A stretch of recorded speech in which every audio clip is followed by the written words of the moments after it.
Hi friends, my name is Viktoria and I hope you're having a great day today. If you're interested in true crime like I am, I hope that you would consider hitting the subscribe button, but either way, thanks for being here. Today we're going to be talking about Tatiane Spitzner.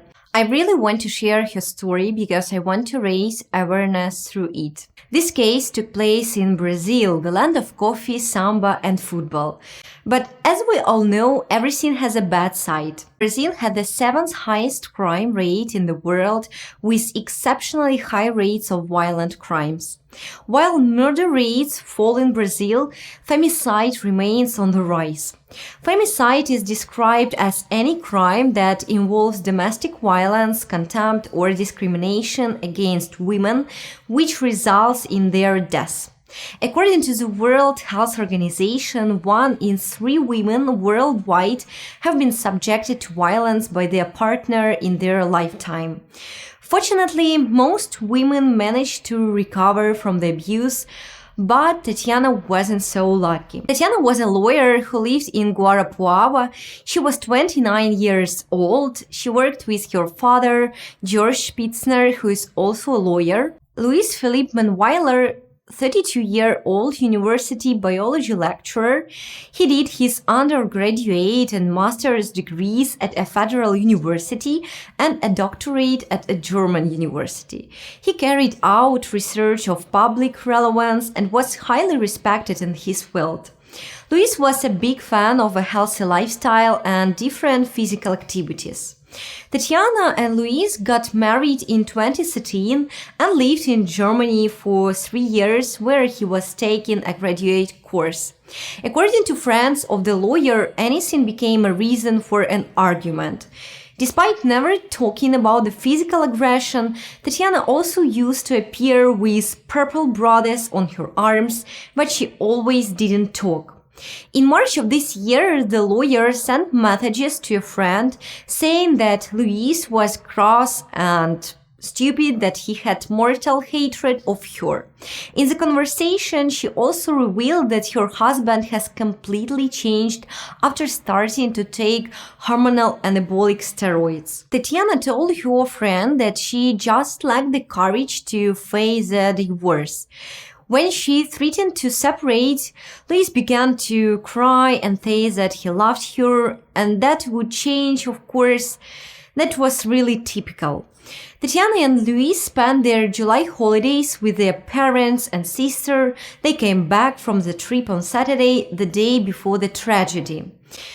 So it was supposed to be a fun night out for a couple and some of their friends. It was Luis' birthday when tragedy struck.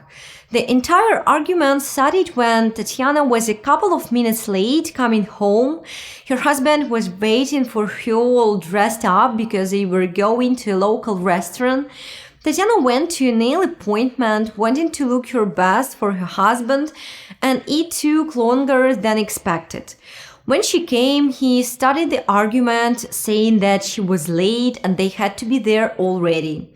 Publicly, Luis was regarded as a cultured and educated man, but it would seem that he was somewhat distant, unlike Tatiane. Her friends would say that she wasn't only beautiful, but she was a compassionate person. She loved her family and was very outgoing and sociable. The university professor was the total opposite. No one knew much about his life. It's only known that he had a brother and a sister. His father died and his mother was battling a cancer. According to businessman Marcelo Virtuoso, owner of the fitness gym, the gym that Luis went, he would say that Luis would come in, he'd work out, and then he'd leave.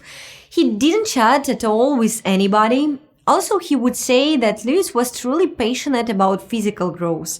From the beginning of the year until now, he's gotten really big. The police even found a large stash of anabolic steroids in the couple's apartment. Case reports and small studies indicate that such steroids increase irritability and aggression, although findings may be confounded by personality traits that are overrepresented in steroid users and use of other drugs. People who misuse anabolic steroids report more anger than non-users, as well as more fights, verbal aggression, and violence towards their significants, others sometimes called roid rage. So the couple eventually arrived at the restaurant where their friends were waiting. They both drank that night and got a little bit tipsy. According to the family's defender, Tatiana saw a message from another woman on her husband's cell phone and asked who that was. From then on, they started quarreling, the lawyer explained it. Luana, Tatiana's sister, who was at the party, reported that her sister sat down and said that they really got divorced. Luis said in his defense that when they got in the restaurant, he posted a story on his Instagram telling his followers that it was his birthday, and then he received several messages from his friends, including women. Tatiana's closest friend, Juliana, said that Luis was the jealous one, resorting even to physical violence. The first time Tatiana complained about Luis, she said that his jealousy bothered her. She added that his jealousy started to intensify her. Julian said that Luis was treating Tatiana very badly, demanding her in front of the others, doing everything to contradict her, and even say that he got the point of hating her. So, let's dive deeper into the case. At around 2 a.m., the couple returned home. In the car, still on the street, images from security cameras recorded the moment when Luis hit Tatiana, punching and slapping her in the face. In the parking, the attacks continued, and according to the police and the analysis of the security videos, Luis, who has a purple belt in jiu-jitsu, even gave Tatiana the Mataleo blow, who remained motionless in the parking lot for about 2 minutes. He kicked her and lifted her off the ground. She, upon regaining her senses, tried to flee. Inside the elevator, Tatiana desperately pressed a button, trying to escape the pursuit, but Luis caught up to her, held tightly, and prevented her escape. Leaving the elevator is the last moment the lawyer appears alive on the building's security cameras. 15 minutes had passed from her last registration in the elevator to the moment she fell.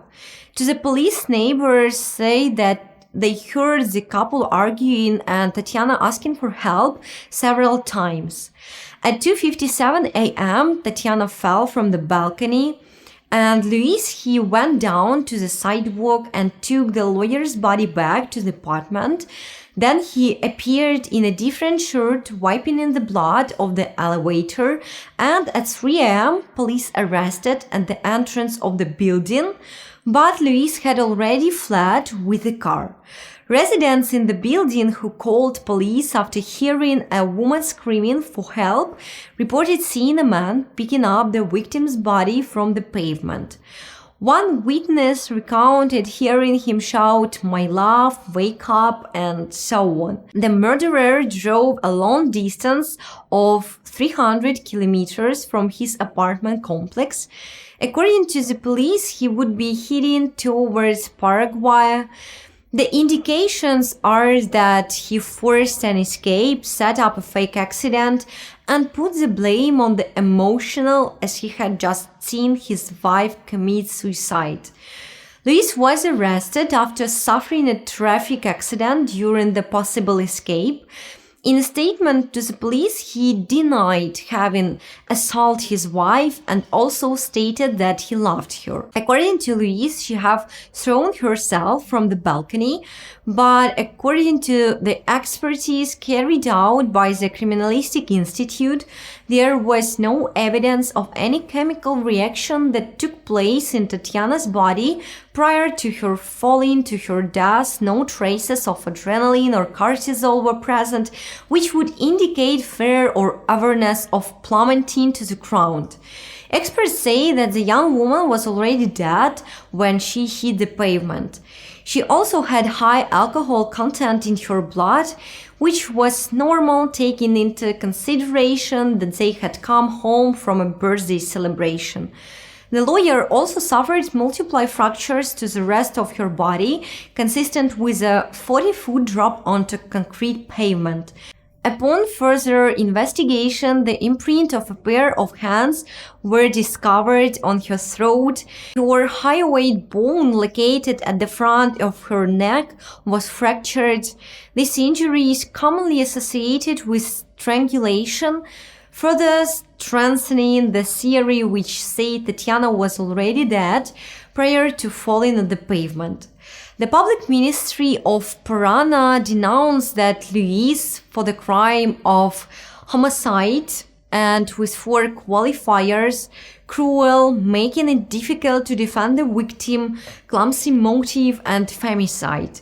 In addition, he was also charged with procedural fraud for alerting the crime scene and keeping the victim in false imprisonment. Criminal prosecutor Dunaya Rampazzo said, "Our investigation proves that the victim was killed inside the apartment by asphyxiation and her body was thrown over the balcony of the apartment. We believe the accused then took the elevator to the ground floor and collected Tatiana's body, taking it back up to the apartment in the elevator. We suspect that before she was killed, Luis subjected his wife to a prolonged period of violent physical aggression. This wasn't a suicide but femicide. The aggressor then attempted to escape by car." Tatiana's death caused national outrage and provoked a countrywide debate on domestic abuse and the vulnerability of women in a country where 1,133 were victims of femicide in 2017. According to the Brazilian Forum on Public Security, last year an average of 530 women reported suffering domestic violence per day. Forensic experts explained the criminal investigation took longer than the 30 days expected because it is a complicated case. 3 simulations examining the dynamics of the lawyer's fall were carried out from the 4th floor flat where the couple lived. The operation used a doll of the same weight and height of the victim, which was dropped from different angles, testing various possibilities of how the fall occurred. A record of the scenes leading up to the lawyer's death gives a graphic insight into the domestic abuse she suffered. Close friends of the victim claim she revealed in a series of texts sent many months prior to her death that she was afraid of her husband, who she accused of mistreating her, and she wanted a divorce. However, the defense lawyer for the husband argued the couple had a happy relationship. Tatiana's father said, "I'm sorry, I can't hug and kiss my daughter anymore. It kills me every day. Now I'm going to my office and there is not my little girl in there anymore." George said that his daughter came to him last month complaining about the wedding. She said that she would divorce and that he won't accept it, and she's talking and she's saying, how can she do this? And she said that I'm talking about, I'll try even more. Manweiler has been charged with murder, including the qualifiers under Brazilian law of femicide, cruelty, clumsy motive, and hindering the victim's defense to further explain what happened, along with incarceration of the victim and procedural fraud. The brother of the suspect, under sentence, said that Luis is honest and has never been involved in a fight. He said that Tatiana was very jealous of him for harassment for school in which he taught. In addition to the reports of violence on the day of the death, as shown in the videos, prosecutors indicate that Manweiler would have committed all kinds of violence against his wife, from using derogatory nicknames as a form of treatment, Tatiane was coerced into doing all the household chores, couldn't use her own money, had torn clothes, those bought in absentia from the man and which he didn't like, and was verbally threatened in different situations. In one episode, he reportedly said he had death hatred and disgust for the lawyer. Luis was sentenced to 30 years in prison for murder, a crime that many would classify as femicide. In addition to the initial sentence received after ending his wife's life, Luis was also convicted of procedural fraud, which increased his sentence by 1 year, 9 months and 18 days. He has been detained in the industrial penitentiary Guarapuava. On Instagram, Spitzner's sister Luana created a page called Todas por Tatiana, or Everyone for Tatiana, which has been followed by a lot of people. On it, she warns that violence leaves marks and not seeing them leaves femicide. 47,000 women and girls worldwide were killed by their intimate partners or other family members in 2020. This means that on average, a woman or girl is killed by someone in her own family every 11 minutes. Where trends can be calculated, they show that the magnitude of such gender-related killings remains largely unchanged, however, with only marginal increases and decreases over the past decade. Many women suffer violence in silence and don't report it to the police because of family pressure, religious beliefs, fear, or financial dependence on the abuser. How can I stop domestic violence, or what can I do? The best answer to the question of how to stop domestic violence, and the only way to permanently do so, is to end the cycles of control and abuse in relationships. This involves teaching children to respect their romantic partners by demonstrating respectful, healthy relationships with our spouse and partners.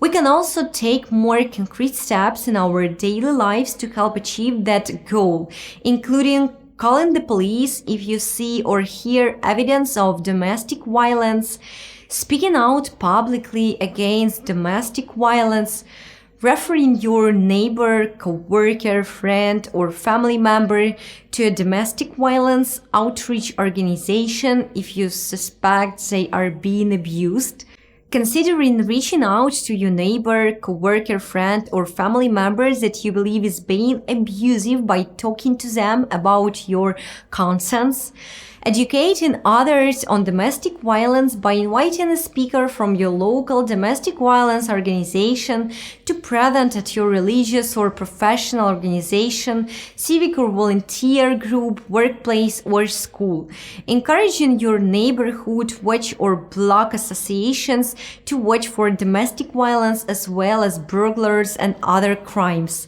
donating to domestic violence counseling programs and shelters, being especially vigilant about domestic violence during the stressful holiday season. Domestic violence is a topical challenge all over the world. Let's hope that the numerous successful examples of stopping it will be an encouragement to start fighting domestic violence in this world and to find ways for a peaceful coexistence of the sexes. Thank you for watching this episode. Stay safe and see you in the next video. Bye.